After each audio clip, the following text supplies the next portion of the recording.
Ladies and gentlemen, I'm Sauradeep, your coordinator for this session. Thank you for standing by and welcome to the webinar on robotic process automation. For the duration of presentation, all participants' line will be in listen-only mode. And post that, we'll open it for Q&A session. I would like to now hand over the proceedings to our speaker for today. We have with us Mr. Robin Rodriguez, who is a Senior IT Specialist from IBM Hybrid Cloud. Thank you, and over to you, sir. Thank you, Swardeep. A very good afternoon to everyone, and I welcome you all for our webinar on robotic process automation, wherein the crux of it is how do we leverage software-based robots to manage your processes faster, lower the costs, as well as without the need for any kind of integration. Now, as we see in our day-to-day lives, we all go to work and most of our time is spent in very specific, predictable tasks that we do day in and out. And if you look at this slide, 33% of our time goes into data collection and processing. And 30%, the other 30% is based on expertise, skills, and interactions. So if you see the breakdown of work is clearly articulated out here on this slide in terms of how much physical work is done, data collection, data processing, and so on, which gives the potential up to close to 63% of our day-to-day work which is there has the potential for workplace automation. So 63% of your job, which is repetitive in nature and which is something very simple to do, or which is very commonly can be automated using automation technologies.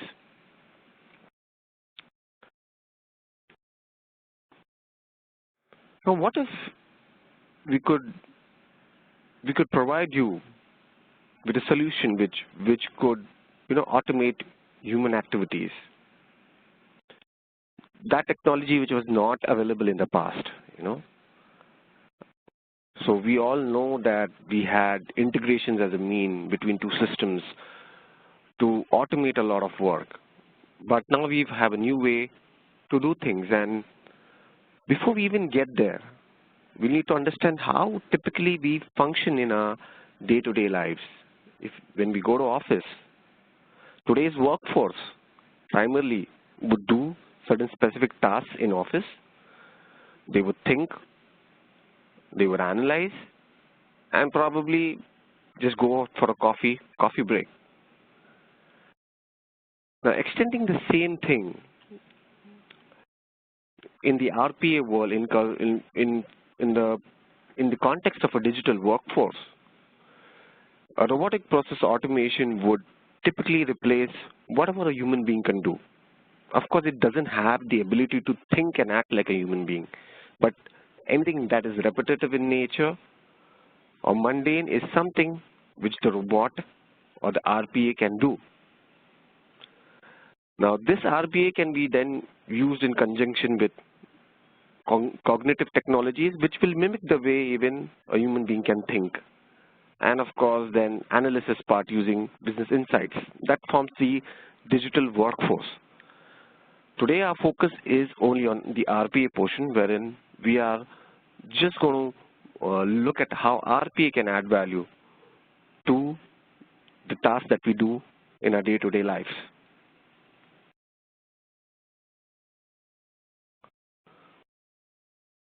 Now, I would like to tell the audience that we have some polls that are going to run through parallelly, and I would recommend you to respond to those polls as well.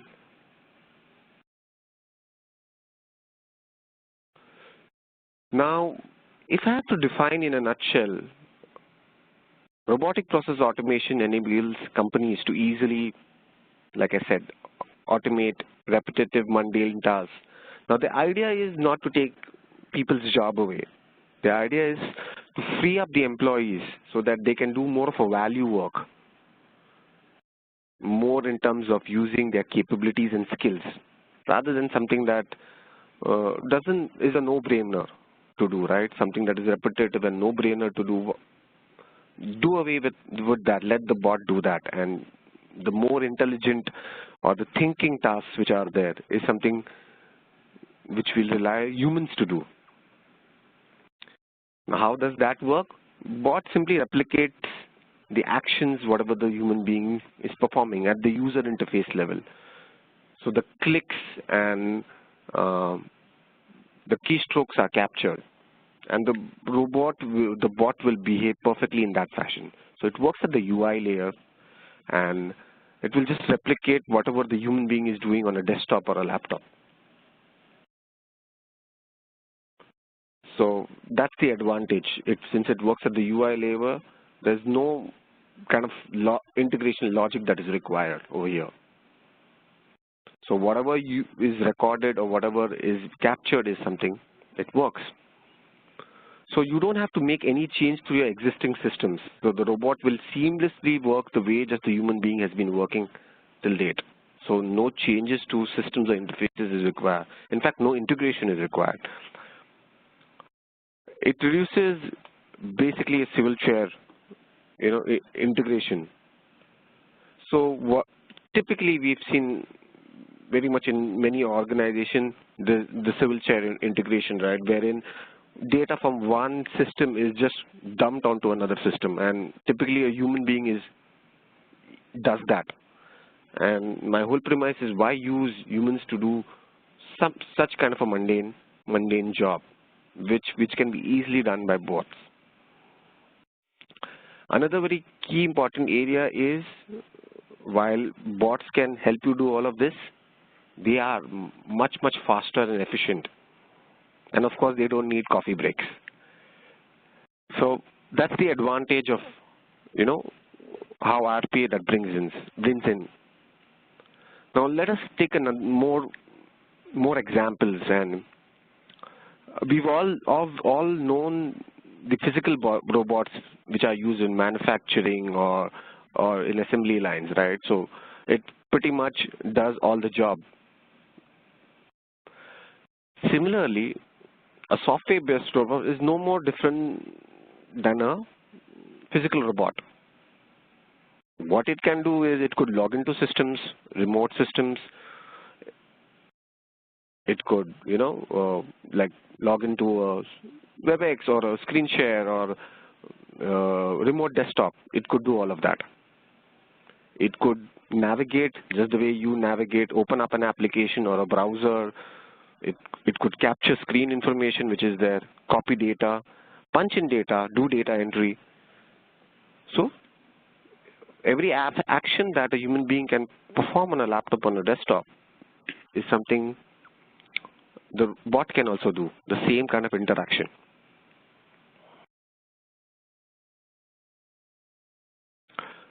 Now let's move on to see some key benefits, that RPA brings in. We've clearly seen that it will accelerate your time to value. So something like this for automation, if you go by a traditional mode of, so automation can be still done programmatically, could be still done by integrating systems, right? But this level of automation, since it works at the UI layer, the time to create a robot, a software-based robot, will just take a matter of just days, compared to weeks if you want to achieve it through coding or any other means of automation. So it's quicker, faster to build bots. It's very easy, and we'll see some examples towards the end of the slides of how the robot would perform the task. Now, by the virtue of RPA coming in place,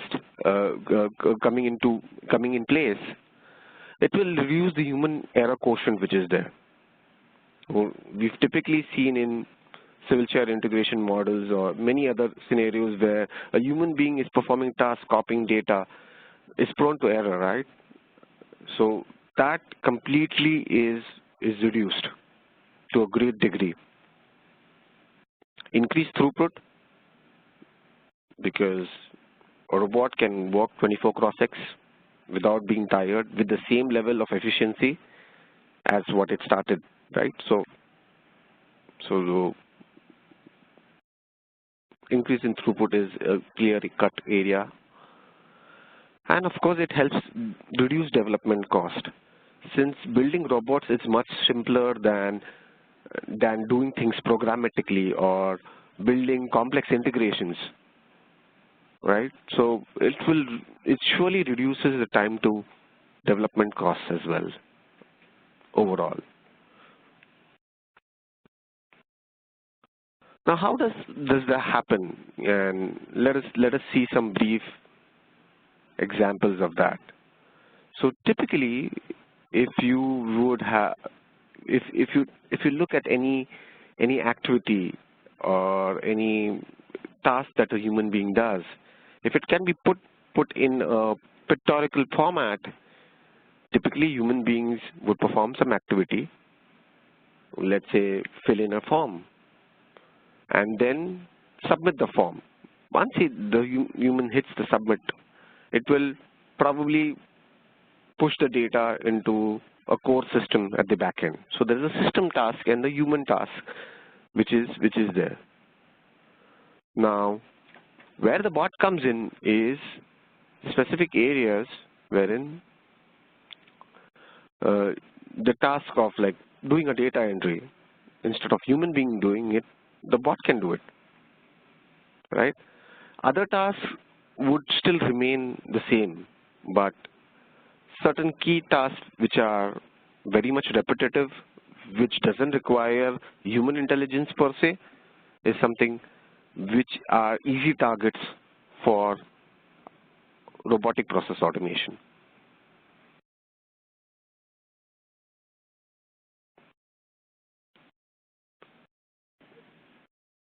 Like I said, we have a couple of polls coming your way, so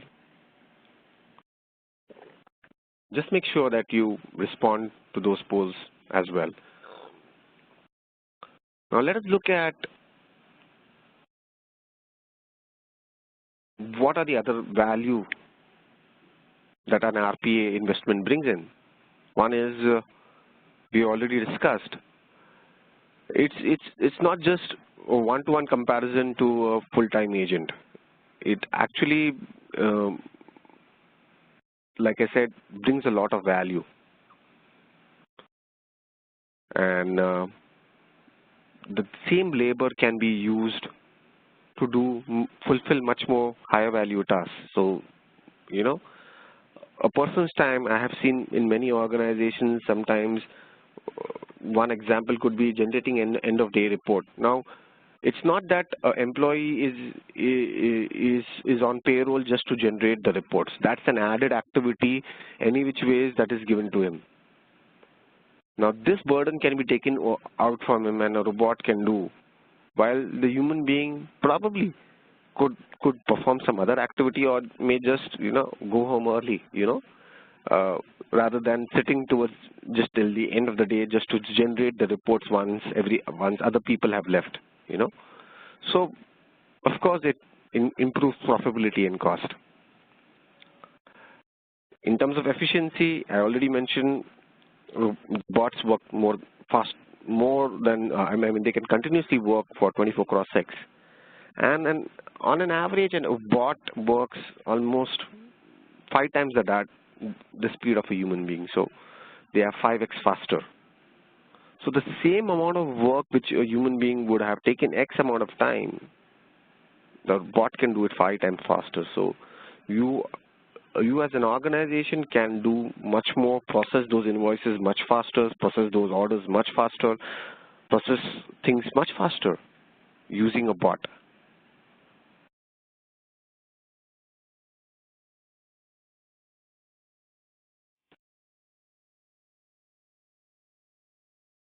Now, the third value that RPA brings in is, like I said, we already discussed. It brings down the error rates, but it doesn't compromise on security. So it will ask for the username and password. There are various security features which are available. It's been used with a lot of banks. So security is of the prime importance, and that is not compromised. Along with scalability and flexibility, so you could scale the bots. So typically businesses have month-end volumes, year-end volumes, quarter-end volumes. Now these can be easily met rather than adding additional workforce which many companies employ. You could just let the bots do it. Add more bots in real time, scale. So that's the advantage of putting in bots in place or RPA in place. So just to summarize now the benefit section, certain parts we've already covered, but primarily there's no code, very less, I would say low code. Time to value we've already established, human error is reduced. Automation is put in. Of course, somewhere down the line, yes, it will help reduce headcounts, and that's the world we live in today, right? So that is an eventuality that will happen. And of course, it reduces development costs, and of course you can process much more. So this is just a summary of what all we spoke up till now in terms of benefits it can offer. Now let's look at some of the use cases which is like a sweet spot for an RPA, or very comfortably RPA fits in. One of the cases I would say is data transfer between systems, or could be easily done, or if they are in different formats, let's say from Excel you want to push it to a database, or from Excel you want to push it directly into an application. Most of the times I have seen wherein humans are employed, wherein data is extracted from an Excel on email or some other system, and then just pushed into a core system like an invoice creation or something like that. It's from an Excel, the human being just is punching into a core system, or from an email or any other system. This kind of a data transfer thing is short one of the clear ways in RPA can be used, a bot can be used. Second use case would be of a civil chair. Now what's a civil chair integration? Civil chair integration would be when you are picking data from one application and just replicating it in another application. Now for application A could be a non-core application, could be a web application, could be a Java, .NET, or whatever is an application, and then it's been punched into a core system which may be legacy, which may be archaic, and that's the reason why there is no integration which is available, and manually data has to be fed in from system A to B. Now RPA can do that because it works on the UI layer. It can even work with Citrix systems and so on. So that's another very good area for RPA. Third part is, of course, to do integrations. Now, I'm not doing away with that. We have so much of middleware technology. Even IBM has a lot of middleware technology which we will still use to do integration. Complex integration, yes. But there are time and situations wherein you just want to do a very quick integration.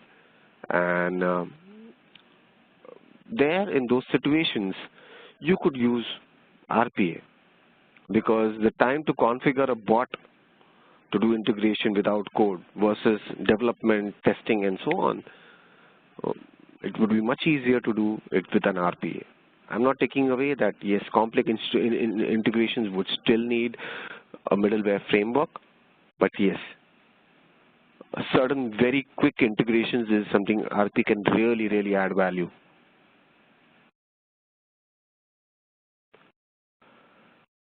The fourth use case would be with unstructured inputs. So let's say data which is lying in email or a Word document, okay, forms and so on. You could then digitize it using an RPA. So it can do all of that, extract all of that data. So that's another level of automation. Data entry is another area. One of the another use cases where RPA is commonly used is doing a pre-checking validation, which doesn't require much of a human logic which is there, right? It's a pre-built conditions which are there, rules are there, which the robot can fire. Okay, it could filter out, so these checks and balances of pre-check auditing kind of a thing is something which a bot can perform very well. And of course,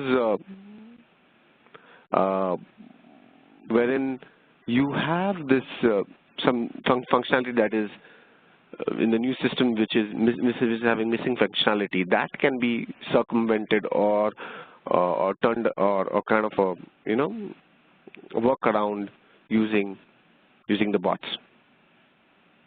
And of course, it has its situations.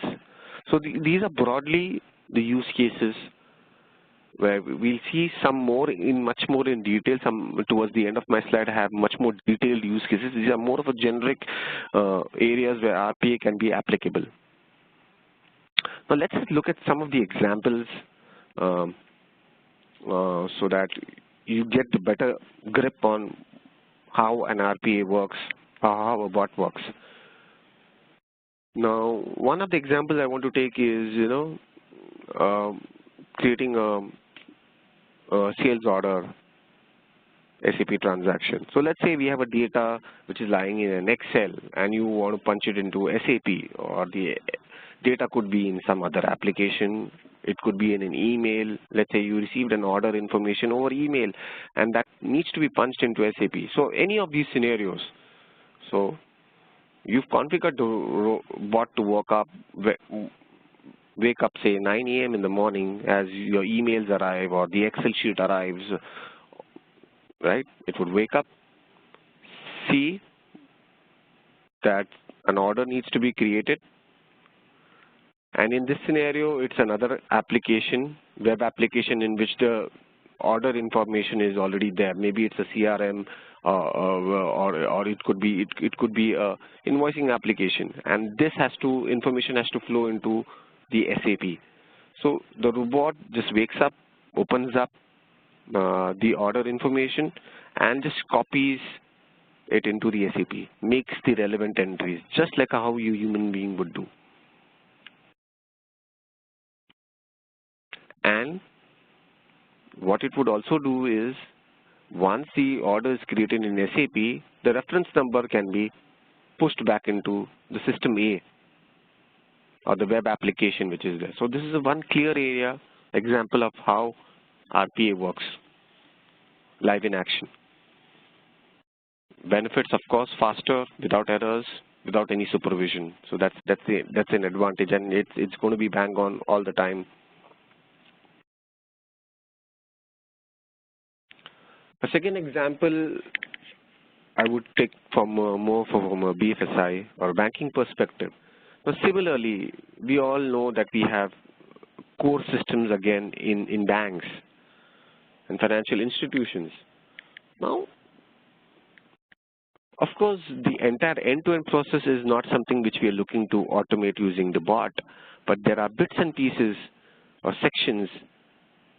Let's say an account creation is something which can be automated. So the bot actually can launch the application, log into it, put in the relevant data, and do that activity. So how does it look like? Let's say I have a process wherein I capture the customer details. Now this could come through multiple areas. It could have come from customer service. It could be something, a branch having already information.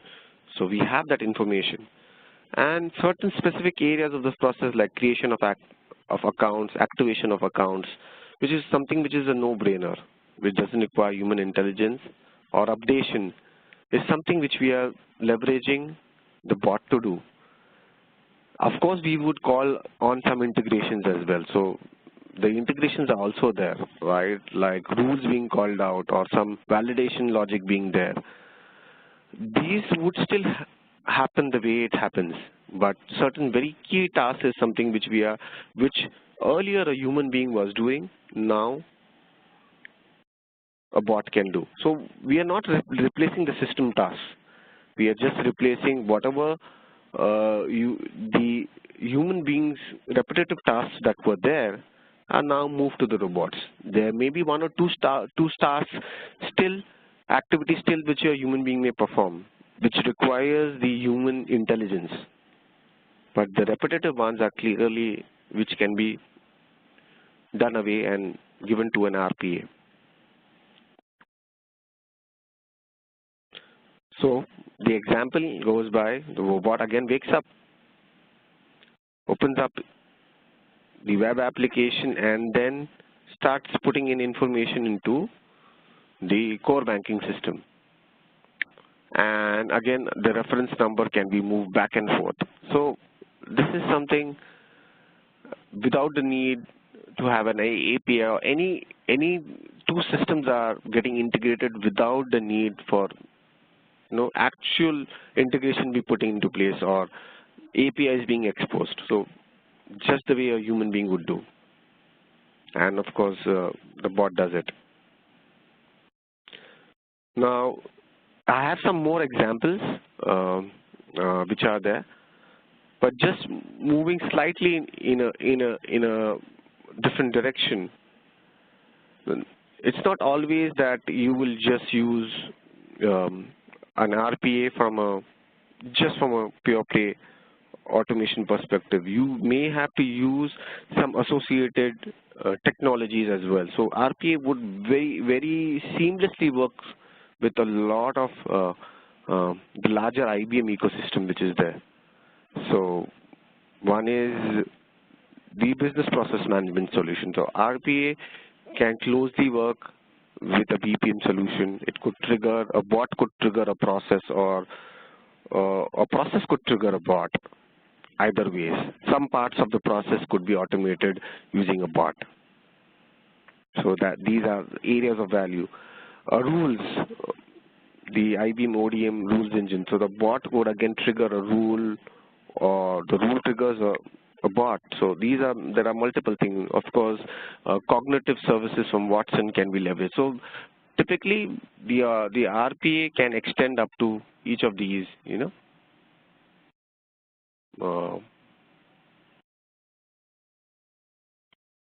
cases. Now let's look at the areas where RPA can come in, and of course in conjunction with from a BPM and rules. So your existing rules, what that you've configured in your system for state to processing, that will follow. That will be still there. But there are scenarios wherein you may require a bot to do certain tasks, and then eventually the rules get triggered, a process gets triggered. So those are the areas that we are looking at, and I have some next example is based on that. So now the robot is using the rules engine to compute the order configuration. So a bot enters a sales order in SAP. Upon copying the material entry field, robot will trigger a rule engine. In this case, it's the IBM ODM rule engine to see all the prerequisites are met. Now this trigger could be on a click of a button. This could be when the entry is being made in the system, okay, that it could do. The rule engine returns a decision which the bot can use to then complete the order entry. So here now, originally the bot was wanting to do an order entry, but there are some missing parts which are there. The order cannot be completed because some information is missing. The rules engine can provide that information, those missing parts, and in the fourth step, the necessary order completion can happen. So this is how a bot can be used in conjunction with rules and more of a BPM synergy which is there.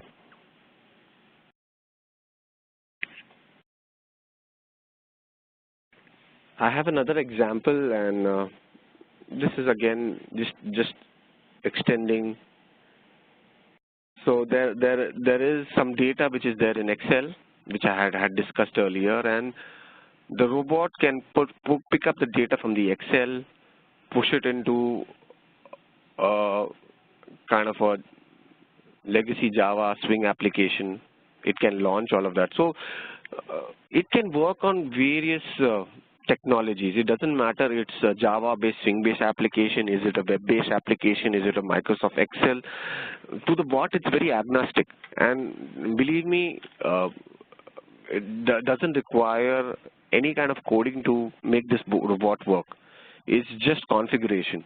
It's just configuration. So copying specific data or formatted data from Excel and then moving into something on a punching it into a string-based application, and from there information then again getting passed on to a web application. This is a perfect recipe for using a bot to do that, you know. And there are many cases where human beings are used to do all of this thing.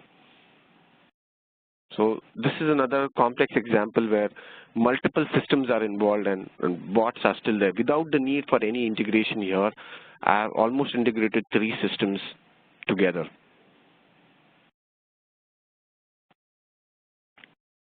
Again, this can be compounded with a rules engine, so, you know, or any other technology which is there.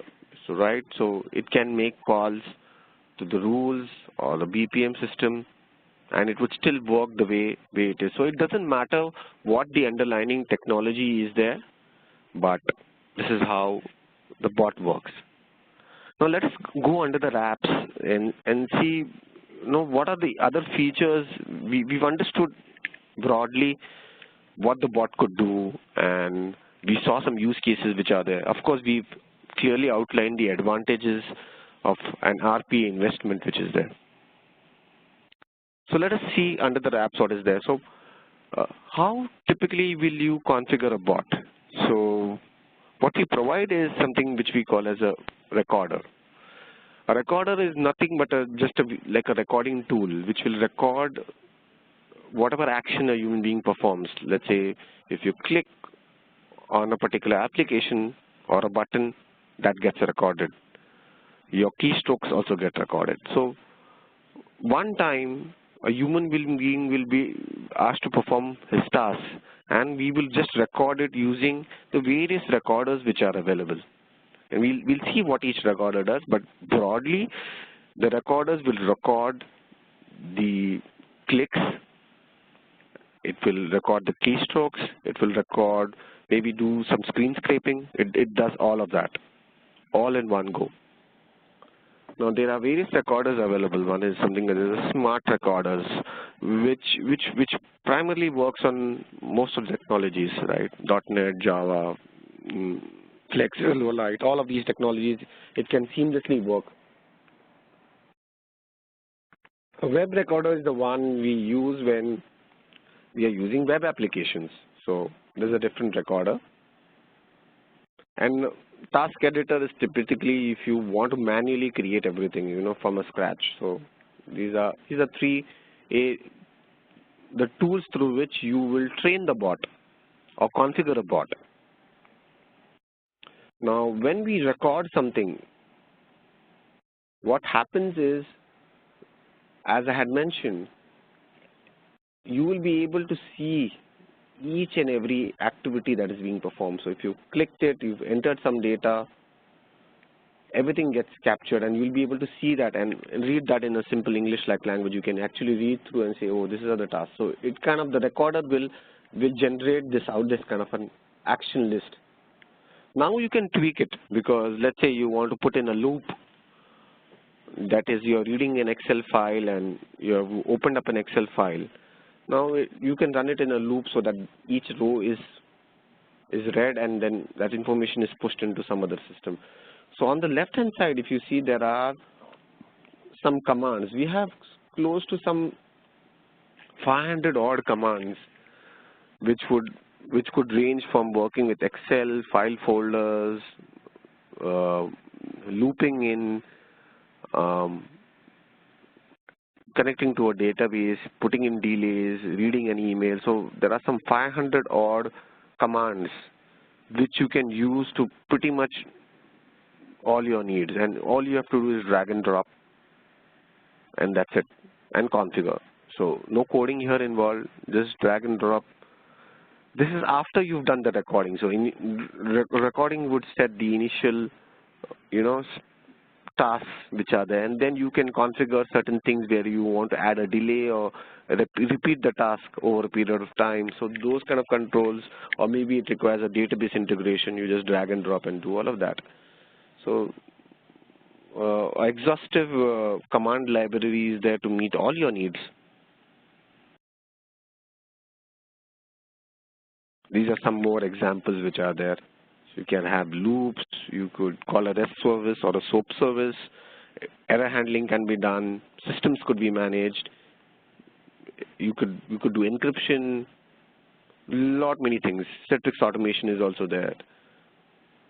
You can emulate a terminal. So you could do all of these things using the commands which are there, the command libraries which are there. So this is the crux of it, in terms of will give much more power to your bots or robots. So you've recorded the task and then you configured it using these commands, and that's you're ready to go. Your bot is ready to run. So this is in a nutshell. I wanted to cover the capabilities, not going much more in detail, but at a very high level what RPA can do. Now let's look at some real RPA use cases. We saw some broader RPA use cases, right? Typically now we'll focus on HR and services and financing and accounting. So from an HR perspective, of course, payroll, onboarding, these are some of the processes where I'm not saying entirely have been automated using RPA, but of course, in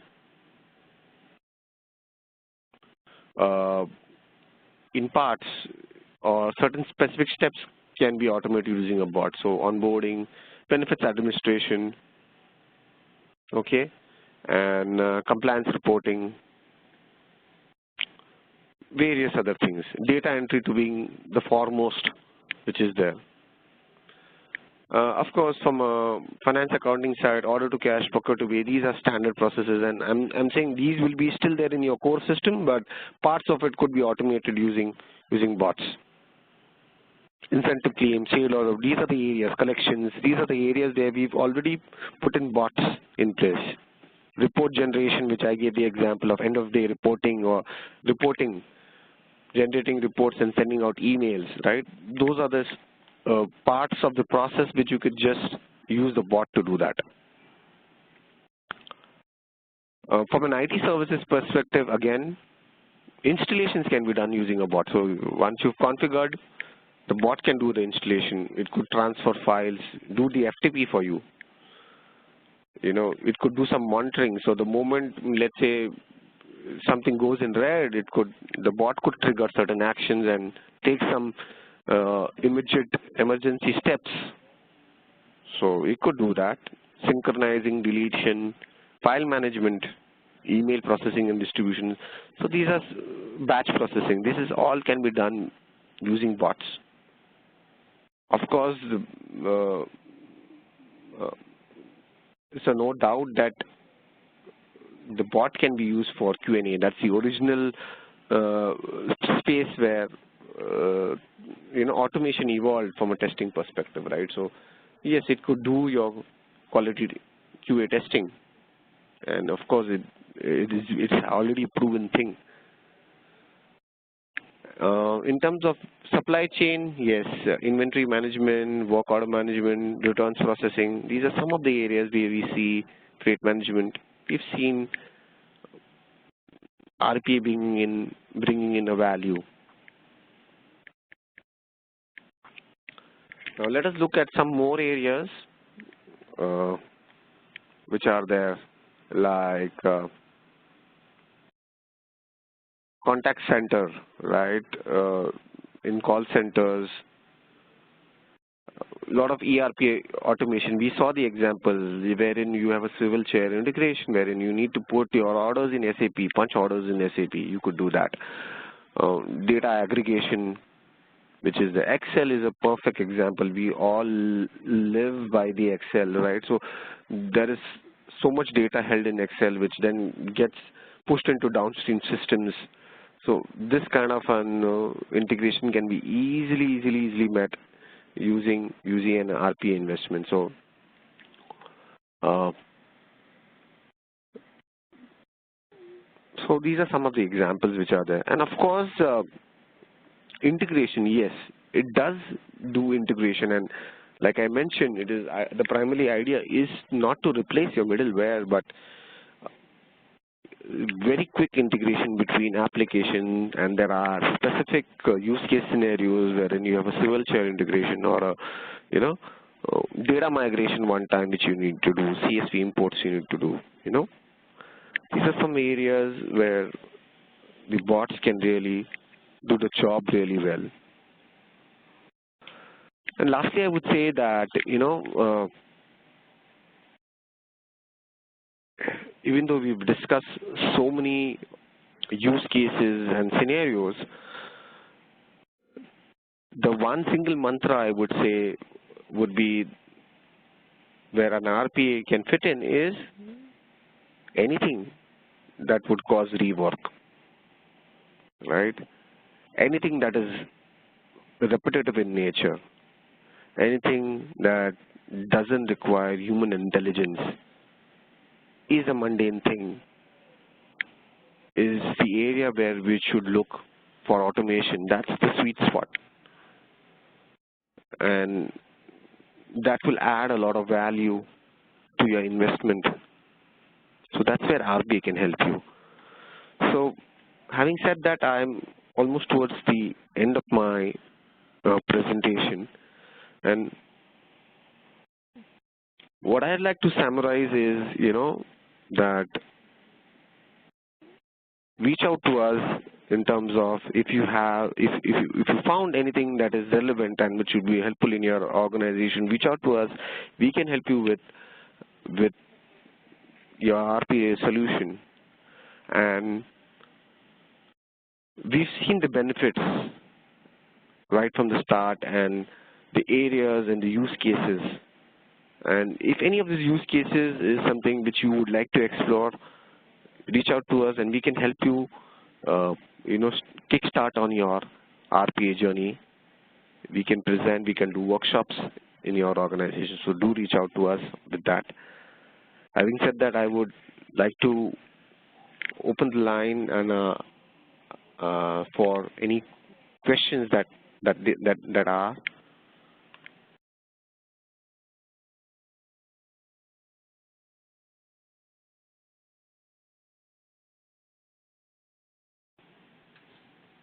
So, ladies and gentlemen, should you wish to ask any question, you may send your question via chat facility.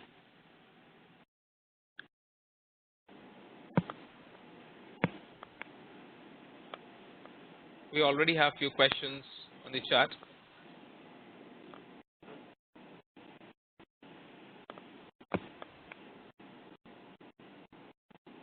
Mr. Rodriguez, can you view the chat section? Yeah, so one of the questions is, how does, so in BPM, the bot trigger the rules, okay? So now, the way it's going to work with your existing systems, or be it BPM system or any other system, how some systems can trigger bots, or any system can trigger a bot. Typically, when you run a bot, it's like a service. So you could invoke it as a service, and that would basically run the bot and do a particular activity. So it could be, in certain cases, a service call. Or in case of a reverse thing, any which ways the bot works on a UI layer, so it can pretty much trigger any system. But if any external system like a BPM needs to trigger a bot, then it could be via a service or an event framework, wherein an event is triggered, which in turn turns on the bot. So the trigger of an event, let's say an invoice creation, let's say a file being dropped in a particular folder. These are the various triggers which are there, which can be captured, which could initiate a bot. Or the bot is already there, probably just sleeping, and it wakes it up. So that answers, I hope that answers one of the questions which is there.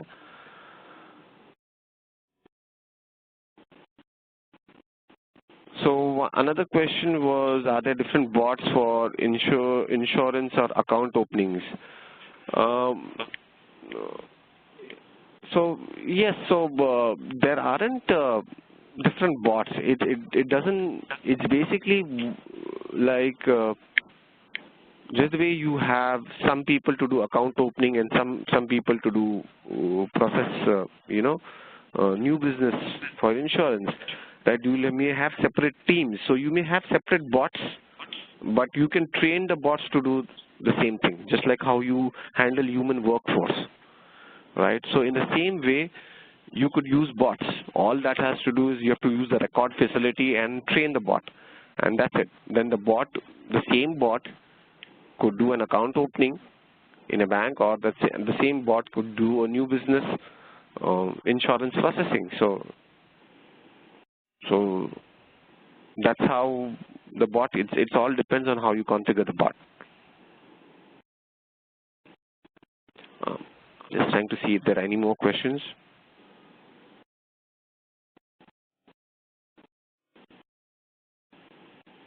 So so can RPA be used in a proposal generation or medical case? Absolutely, absolutely. So it is being used by banks and many organizations for doing a lot of generating a lot of proposals. So same is the case with pharma. You could use, so typically, like I said, anything that is very much mundane and is a repetitive set of steps which are there, like a proposal generation, could be an ideal case which is there. And RP can really fit in, and we could come down and explain much more in detail. So what are the error rates for bots? That's a very nice question. So for error rates, again, for bots, really depends. Typically, I would say the error rate is very low. The error happens only when, let's say, let me give you some scenarios. Let's say a laptop or a desktop that the bot is running on is hung. Just like how, let's say, a human being is there with a hung laptop or a desktop. That's the time then the robot will go for a toss, right? It doesn't know what to do, and that's when the error kicks in. And of course, such errors can also be handled. So if you've designed it in a proper way, then even this kind of error can be reduced. Some other times, let's say the robot has to launch an application, and the application itself has become unresponsive, and it takes unusual amount of time. That's when the robot may fail. Again, you have to configure it. Let's say if it doesn't respond, the application doesn't respond or doesn't work for 5 minutes, then probably you either put in a delay or ask the robot to, close the application and, retry, So this has to be configured accordingly. But fairly low, but yes, there are scenarios in which the bot fails. And there's another question on commercial. So typically there are various license models which are there. It could be on the basis of bots, number of bots. It could be, there are flexible models which are there based on the workload that it's performing. So that is available. So probably you could reach out to us. We could come to your office and present to you. So with those flexible options which are there.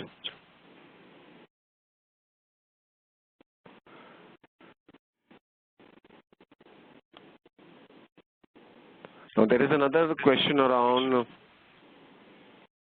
bot integration. So more use cases on integration.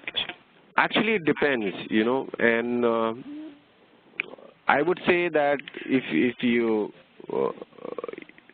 for integration between two systems, right? If both can work at the UI layer, then you could use the bot to do that. And like I said, it has some 500 odd commands, so you could integrate with database, Excel, a lot of other applications. But like I said, there's a thin line. You could also achieve automation through, like I said, middleware technology. So you have to be balanced enough to understand what is you're looking for, and is RPA going to give you a faster, better solution, and then you go in for RPA use case with integration. But pretty much it can integrate with most of the systems.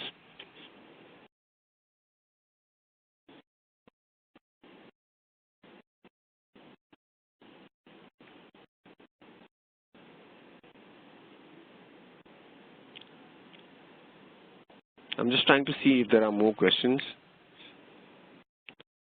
So there are some questions to check data integrity during migration. Again, like I said, if it's a task that is absolutely structured in terms of checking the integrity of the data, yes, you could do that. There are a fixed set of steps which a human being does to do that. You could replicate the same using a bot.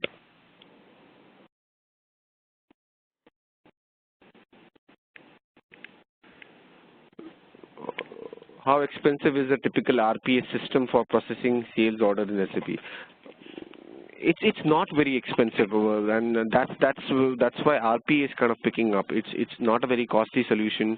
IBM has flexible licensing models which are also there, so you could start small and then grow. It primarily it brings in a lot of value.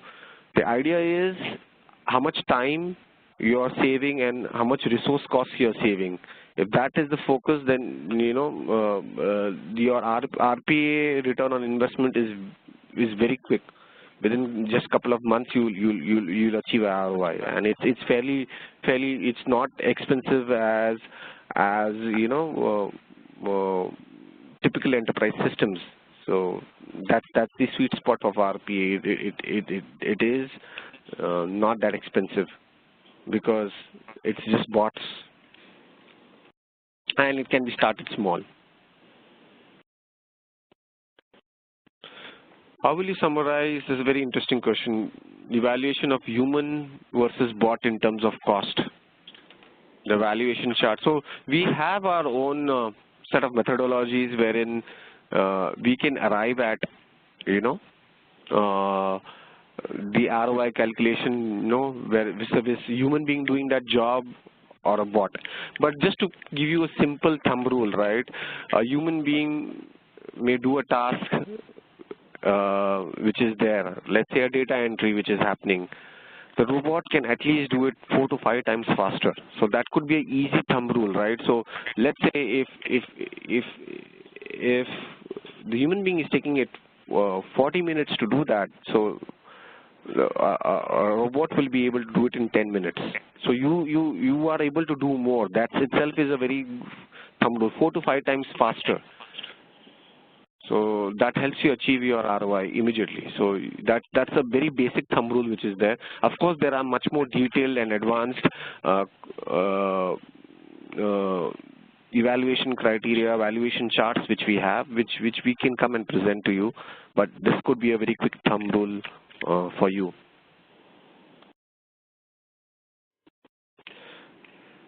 There's one question around if RPA has been used in the automobile industry or used for automation processes. Yes, so yes, RPA can and has been used in the automotive space as well, primarily, and we can share the use case scenarios and kind of case studies with you. So yes, it can be used. The primary use case remains the same, right? So yes, it has been used, and we can share more details.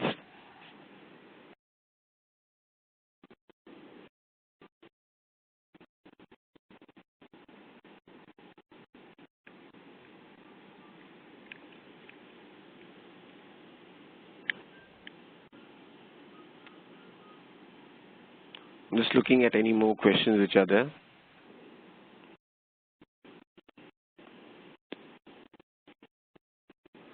Yeah, so there's one good question. Can the robot be used to, read an Excel and then make a renewal call? Yes, so you can do that. Probably if you have a voice activated, you'll have to use conjunction of technology. So the robot could read the file and then probably make a call out. But then it has to be an automated voice message again, which gets generated based on the context. So that could be done. That looks like an interesting take.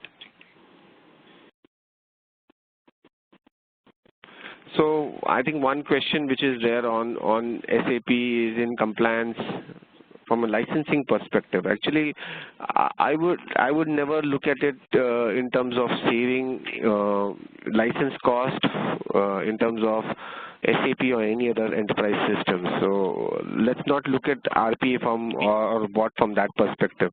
What we are looking is in more from an automation perspective. So I would still say you count the same number of licenses or compliance with the current whatever you're doing with your enterprise systems. So you stick to still that, and RPA may not help you reduce that part. That may still remain the same, but the idea is the focus is on automation. I think we've pretty much covered all questions.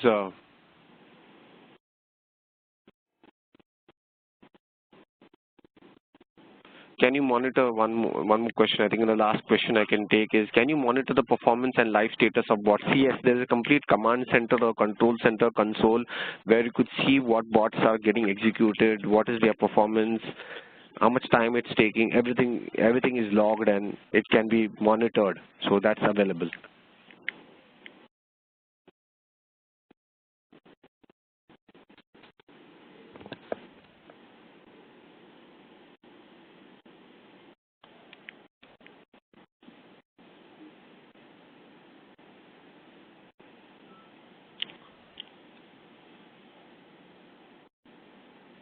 So are you going to take any more questions?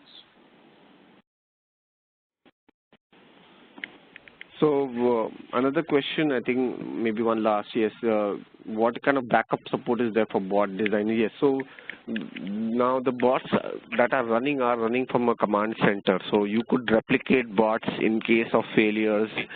You can initiate another bot to complete the remainder of the task or continue from where the bot left, So those are all configurable things. It, of course, needs to be configured in that fashion. But yes, since it's a command center or control center and these are bots, you could just spawn another bot, if like things are getting stuck, and just spawn another bot and reinitiate the task or continue from where it has been left. So this can be configured to do.